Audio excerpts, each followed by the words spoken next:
भगवान का इतना प्रेम कैसे हो गया? आखिर ताम्र का पात्र ही भगवान को प्रीत क्यों? 33 कोटि देवता को तांबे का बर्तन ही क्यों अच्छा लगता? स्टील क्यों नहीं अच्छा लगता? सोना क्यों नहीं अच्छा लगता? चांदी क्यों नहीं अच्छी लगती? कांसा क्यों नहीं अच्छा लगता? पीतल क्यों नहीं अच्छा लगता? उनको सोना ही क्यों भाता? उसको तांबा ही क्यों भाता? तांबे की मूलता क्या? और ये प्रश्न केवल एक नहीं है, ये प्रश्न कई लोगों का कि भगवान को तांबे का लोटा, तांबे का पात्र, तांबे का बर्तन, शिव को, राम को, कृष्ण को, भगवान को। अब दुनिया के लोग चांदी का प्रयोग करने लगे, चांदी का लोटा होना, चांदी का ये होना, चांदी का वो होना। अब थोड़ा सा अपना अपना भाव है, हम बोलेंगे तो लोगों को थोड़ी काली मिर्ची लग जाती है, इसलिए हम बोलते हैं। अब लोगों का मन का भाव हो गया कि हम करोड़पति हैं तो चांदी से अभिषेक करेंगे, हम धनपति हैं तो शिव जी को, राम जी को, कृष्ण जी को, मेरे भगवान को, 33 कोटि देवता को अगर कोई पात्र अच्छा लगता है तो वो तांबे का पात्र अच्छा लगता है, बाकी के पात्र से कोई मतलब नहीं। और वो भी क्यों लगता है?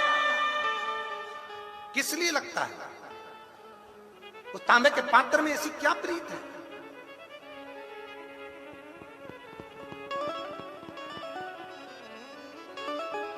उसमें ऐसी क्या प्रीति आ गई? तो उसका भी वर्णन हमारे यहां शिव महापुराण में। और अगर शिव पुराण में नहीं पढ़ सकते तो वराह पुराण,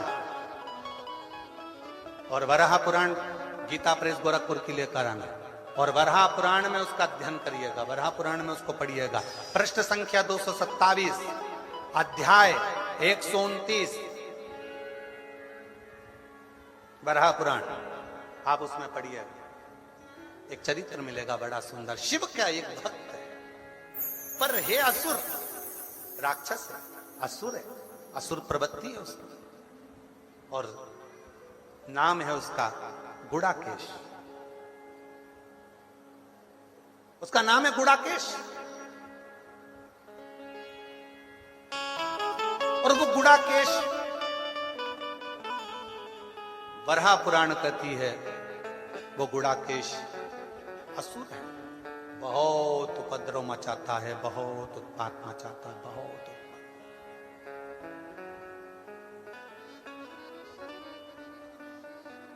थोड़ा ध्यान दीजिएगा, चांदी के बर्तन से अगर आप पूजन कर रहे हो तो चांदी के बर्तन को सिद्ध करना पड़ेगा। सोने के बर्तन से अगर आप पूजन कर रहे हो तो सोने के बर्तन को सिद्ध करना पड़ेगा। स्टील के बर्तन से आप पूजन कर रहे हो तो स्टील के बर्तन को सिद्ध करना पड़ेगा। केवल एक पात्र होता है तांबा, जिस पात्र को सिद्ध नहीं करना पड़ता वो अपने आप सिद्ध रहता है, अपने तांबा। वराह पुराण कर रही है, शिव पुराण वर्णन कर रही है। एक गुड़ाकेश नाम का असुर है, बहुत उपद्रवी है, बहुत उपद्रवी। कहीं पर भजन ना होने दे, सत्संग ना होने दे, स्मरण ना होने दे, पुण्य कार्य ना होने दे।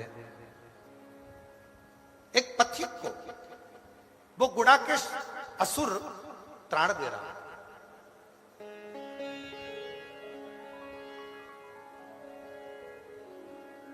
बहुत ताड़ दे रहा है।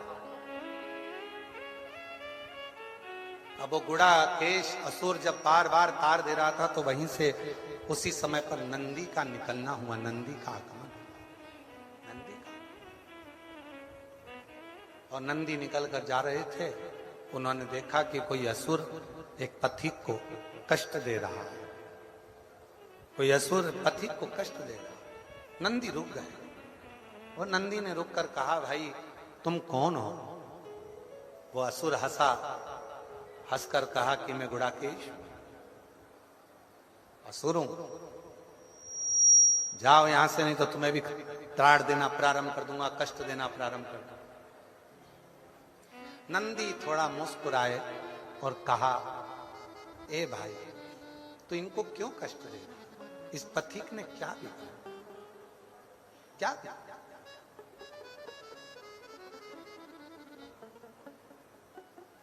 इस पथिक ने तेरा कुछ बिगाड़ा है जो तू उसको कष्ट दे रहा है? दुनिया में ऐसे कई लोग ऐसे हैं जो किसी को पहचानते नहीं है, एक आध बार मिले भी नहीं है, उसको जानते भी नहीं है, पर किसी ने एक कमेंट्स बुरा कर दिया, बुरा लिख दिया और उसने फिर कमेंट्स में बुरा लिखना प्रारंभ कर दिया, तो उससे मिला था क्या? तू एक आध बार उससे मिलकर आया था क्या? नहीं मिला, फिर कमेंट्स क्यों कर रहा? जब हम उसे पहचानते ही नहीं, हम उससे मिले ही नहीं, उसका स्वभाव ही नहीं जाना, उसका व्यवहार ही नहीं जाना, और किसी ने निंदा करी और तुमने निंदा करना प्रारंभ कर दी। किसी ने निंदा करी और तुमने निंदा करना चालू कर दी। पड़ोसन को क्या मालूम कि तेरी पड़ोसन की बहू कैसी है, और तू आते से बस उसने निंदा करी और तूने बोलना हाउरी होगी तेरी बहू ऐसी होगी। एक आध बार बहू से मिल तो लेती कि बेटा तू क्या घर में काम नहीं करती है? एक बार मिल तो लेती कि बेटा क्या तेरे माँ बाप के संस्कार नहीं है? एक बार मिल तो लेती, पर सास ने कह दिया कि बहू बुरी है, तुमने मान लिया कि बहू बुरी है। ऐसे ही संसार में कई लोग हैं जो कह देते हैं वो बुरा है, तो लोगों ने मान लिया हो सकता है वो महाराज ऐसा ही हो सकता है वो व्यक्ति वैसा ही हो सकता है वो व्यक्ति बुरा ही हो सकता है वो बहू बुरी हो सकता है वो सास बुरी हो। कैसे मान लिया? ना तुम मिले, ना बात करी, ना कभी उससे चर्चा करी, और तुमने बुरा बोलना चालू कर दिया। केवल निंदा सुनकर, केवल बुराई सुनकर, केवल निंदा भीतर उतार कर तुम निंदा में लग गए। नहीं, जो महापुराण की कथा कहती है कभी ऐसा ना करिए, अपने मन में ये विचार रखिए, अगर कोई निंदा कर भी रहा है तो उसको कह दो मैं तो उसको जानती ही नहीं, तो मैं बुरा कैसे बोलूं?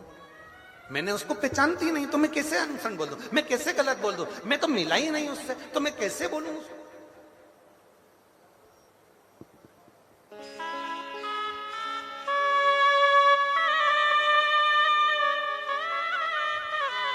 एक बात बोले हम आप लोगों को, सबसे अच्छा काम अगर किसी का लगता है तो हमको तो हमारा लगता है। क्यों? क्योंकि हम किसी से मिलते भी नहीं, बात भी नहीं करते, तो कोई हमारे पास में आके किसी की निंदा भी नहीं करता और ना किसी की बात हमारे सामने आकर बोलता। मिलते ही नहीं। केवल 2 दिन, 5वां 6ठा दिन थोड़ी बहुत देर जो समय होता है उस समय पर मिल लेते, बाकी के दिन तो कोई बोल भी दे के मिलने का, चलने का कहीं ना, तो और ना किसी के घर जाते और ना किसी के मिलने के लिए कोई। और सबको मालूम है कि महाराज मिलेगा तो है ही नहीं, तो टाइम बर्बाद करने से कौन सा मतलब है? जाके खड़े भी हो जाएंगे तो नहीं मिलेगा। सबको मालूम है कि मिलने वाला तो है नहीं, भजन ही करेगा वो, मिलता तो है ही नहीं।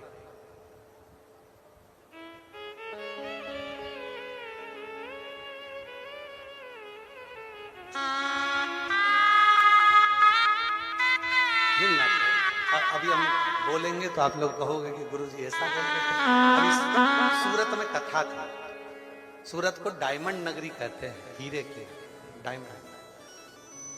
अब हम क्या बोले, एक भगत आए, कहा आशीष भैया को ऐसा ऐसा है और ऐसा ऐसा क्रम है, गुरुजी को बोलो ना 5 मिनट आए। डायमंड नगरी थी। हमने कहा आशीष उनको बोलो एक डायमंड हमारे पास में है, हमारा कुबरेश्वर बाबा, एक डायमंड है हमारे, कोहिनूर हीरा है, कोहिनूर, उसके आगे सारे हीरे फीके हैं। ये वो हीरा है जो रोता हुआ, जो जिस कामना से कथा के पंडाल में आकर बैठता है और मेरे शिव की शरणागति में बैठकर जो मांग लेता है, दुनिया क्या देगी, वो देव अधिदेव महादेव 3 महीने में उसकी झोली में डाल।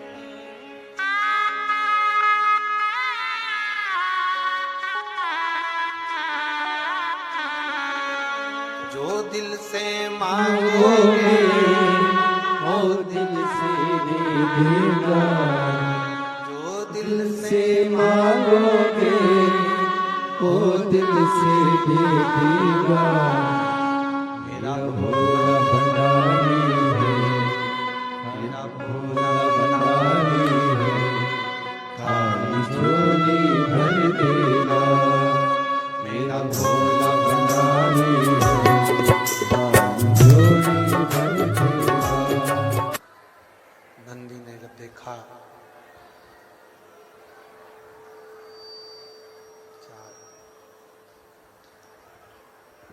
किलोमीटर है ना शंभू। नंदी ने जब देखा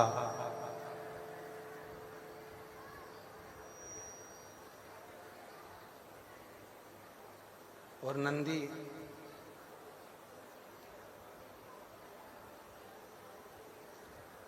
गुड़ाकेश असुर को रोकता, तुम ये क्यों कर रहे हो,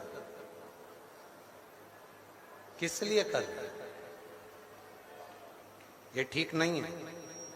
किसी को कष्ट देकर आप जिंदगी में कभी सुखी नहीं रह सकते।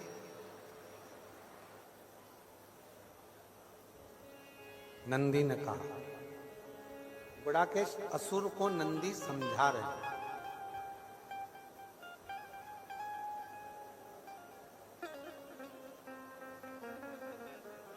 गुड़ाकेश असुर को नंदी समझाने का प्रयास कर रहे कि आप किसी को कष्ट देंगे तो क्या सुखी रह जाएंगे। असुर हो, तुम्हारे चेहरे पर तेज नहीं है।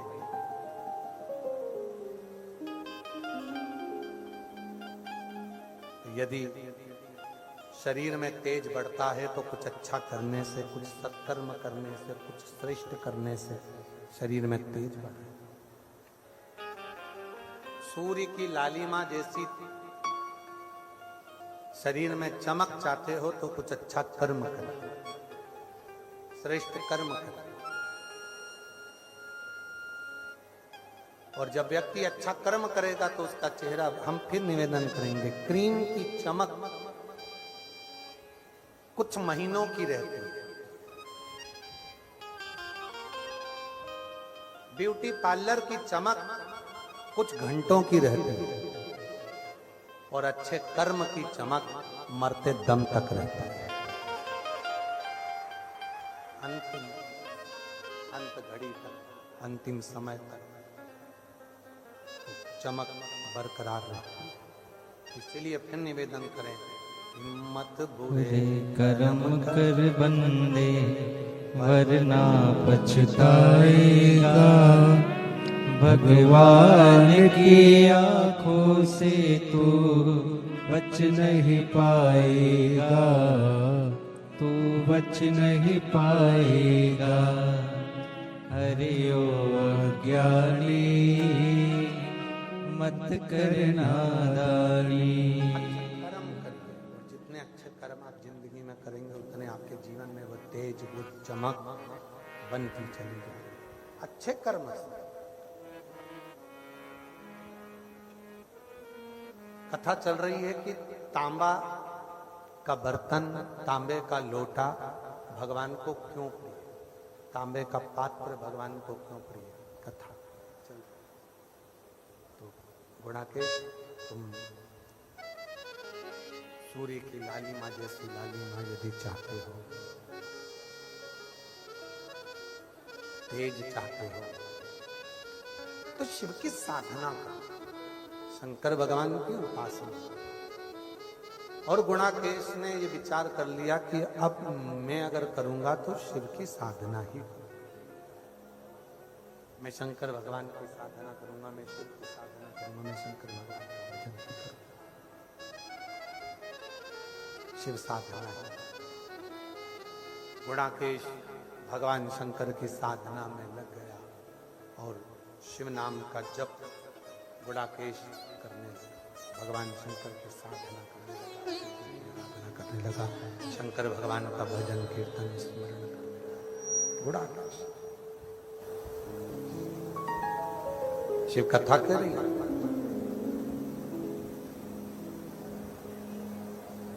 शिव तो भोले, गंधर्व भी अगर उनको जपता है तो उसको भी दर्शन देते हैं। पशु भी अगर भगवान शंकर को भजता है तो पशु को भी दर्शन देते हैं। पक्षी भी अगर भगवान शिव को भजता है तो पक्षी को भी दर्शन देते हैं। अगर कोई जीव जंतु भी भगवान शंकर को भजता है तो उसको भी दर्शन देते हैं। भगवान शंकर दर्शन। अब जब पशु को दर्शन दे रहे हैं, पक्षी को दर्शन दे रहे हैं, गंधर्व को दर्शन दे रहे हैं, अप्सरा को दर्शन दे रहे हैं, सबको दर्शन दे रहे हैं, तो कोई साधारण मनुष्य भी अगर भगवान शंकर की भक्ति करेगा तो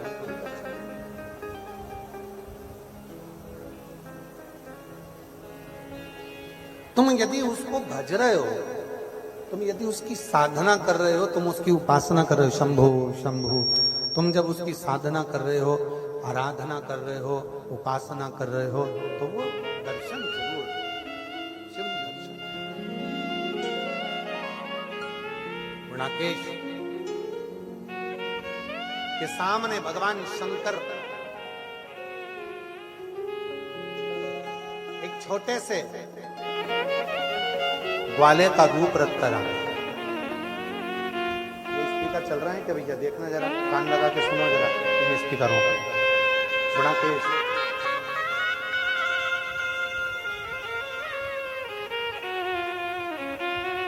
गुणाकेश के सामने भगवान शिव एक ग्वाले का रूप रख कर आए। 4 किलोमीटर तक आवाज जाएगी। गुणाकेश के सामने भगवान शंकर ग्वाले का रूप रखकर ग्वाले,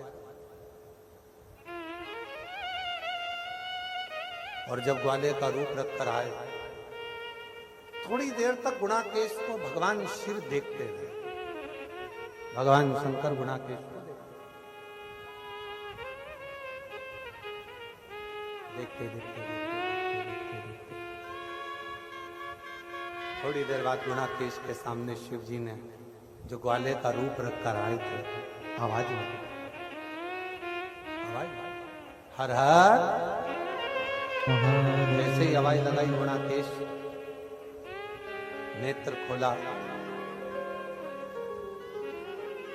नेत्र खोलकर ग्वाले के ऊपर गुणाकेश को क्रोध आ गया। मैं जब शिव जी की साधना कर रहा हूं, मैं जब शंकर भगवान की आराधना कर रहा हूं, मैं शिव तत्व में जब डूबा हुआ हूं, शिव की साधना में लगा हुआ हूं, तो तूने मेरी साधना को तोड़ा।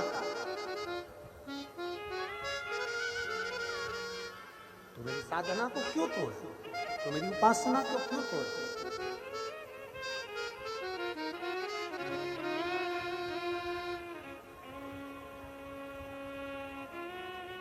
भगवान शिव जो ग्वाले का रूप रखकर आए, भगवान शंकर जो ग्वाले का रूप लेकर आए, भगवान शंकर ने कहा ग्वाले के रूप रखकर, अरे गुणाकेश, तू शंकर भगवान को भज रहा है, पर शंकर जी के तो पूरे शरीर पर भस्म लगी होती है।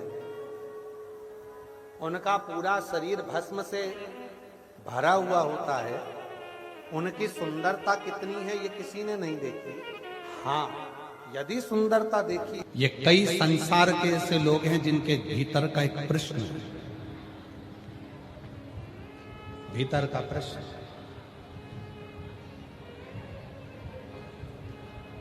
गए दर्शन करने के लिए मंदिर में, बहुत भीड़ है, बहुत भीड़, दर्शन नहीं हो पा रहा, बहुत भीड़ है, बहुत भीड़, दर्शन ही नहीं हो पा रहा। क्या करोगे? सुब्बा राय की कथा का स्मरण करना। भीड़ ज्यादा है, बहुत ज्यादा भीड़ है, मंदिर में दर्शन नहीं हो पा रहे हैं।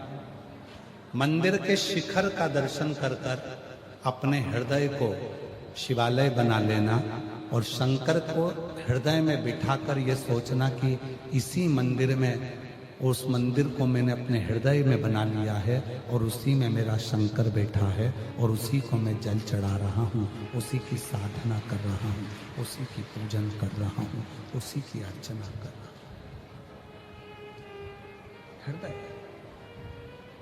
वीर शैव लिंगायत संप्रदाय में हृदय में, गले के अंदर चांदी की डिब्बी में शिव जी का शिवलिंग रहता है। वीर शैव लिंगायत संप्रदाय में चांदी की डिब्बी में शंकर का शिवलिंग है।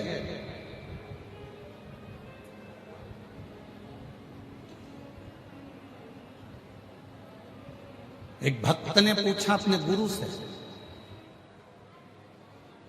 कोई बड़ा भक्त नहीं था, 8 साल का लड़का अपने गुरु से पूछता है कि मेरे गले में ये चांदी की डिब्बी में शिवलिंग क्यों है?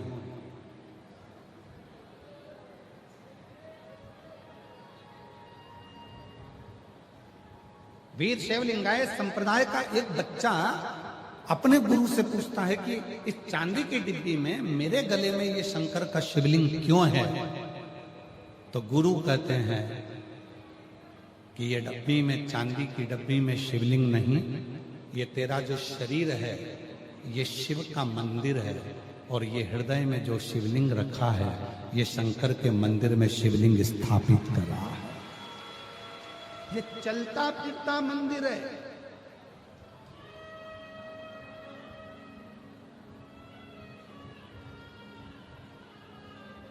ये चलता फिरता मंदिर है।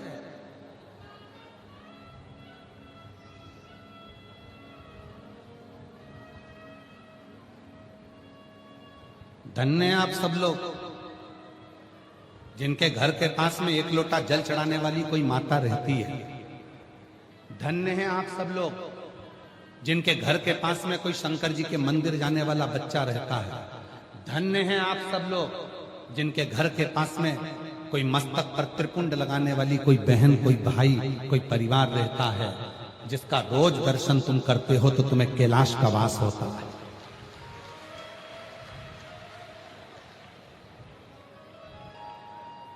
क्यों आए हैं ये लाखों की संख्या में शिव भक्त?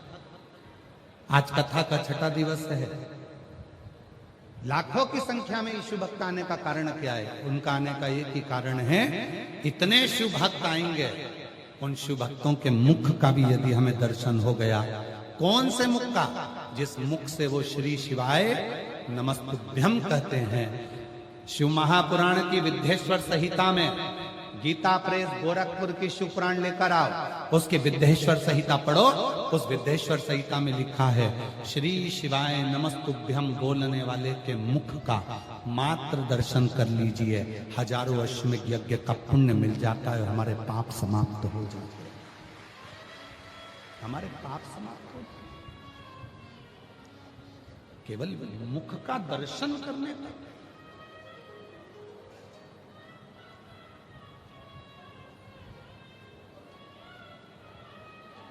ये चलता फिरता ये शरीर, ये हमारा मंदिर है, और इस मंदिर में जो मन है, जो चित्त है, वो हमारे मंदिर में शंकर का शिवलिंग उसके अंदर विराजमान है। हृदय का शिव बैठा। लिंग राजेंद्र को क्रोध आ गया, मैंने जो मंदिर बनाया उस मंदिर में तो पूजन करने नहीं जाता, और अलग से शिवलिंग रखकर उसकी पूजन करना। और वो तो शिवलिंग भी नहीं है, केवल एक पत्थर, एक कंकर, तो उसकी पूजन कर रहा है। केवल एक पत्थर और कंकर की पूजन। कई माताएं कहती हैं, गुरुजी हम घर पर सीहोर गए थे और सीहोर से कंकर शंकर लेकर आ गए। हम जब कंकर शंकर की पूजन करते हैं, पूजन करते करते, और विश्वास रखना, अगर सीहोर का कंकर शंकर के रूप में तुम्हारे घर में विराजमान है, तुम उसकी पूजन रोज करते हो, तो एक दिन उस कंकर में ही तुम्हें शंकर का प्रतिबिंब स्वयं नजर आने लगेगा। स्वयं उसी कंकर में। और वो कंकर कितना प्रबल होगा? जिस दिन तुम्हारे ऊपर कोई समस्या आने वाली होगी, जिस दिन तुम्हारे ऊपर कोई दुख आने वाला होगा, कोई कष्ट आने वाला होगा,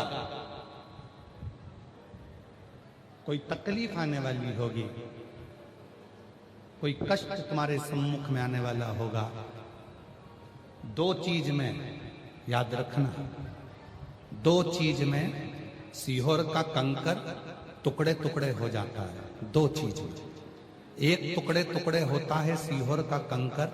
जब तुम्हारे यहाँ कोई खुशी आने वाली होती है तो सीहोर का कंकर अपने आप टुकड़े टुकड़े होकर 1000 गुना हो जाता है कि अब तेरा वंश बढ़ने वाला है, तेरे यहाँ खुशी आने वाली है, तेरे यहाँ बहुएं आने वाली हैं, तेरे यहाँ नौकरी लगने वाली है।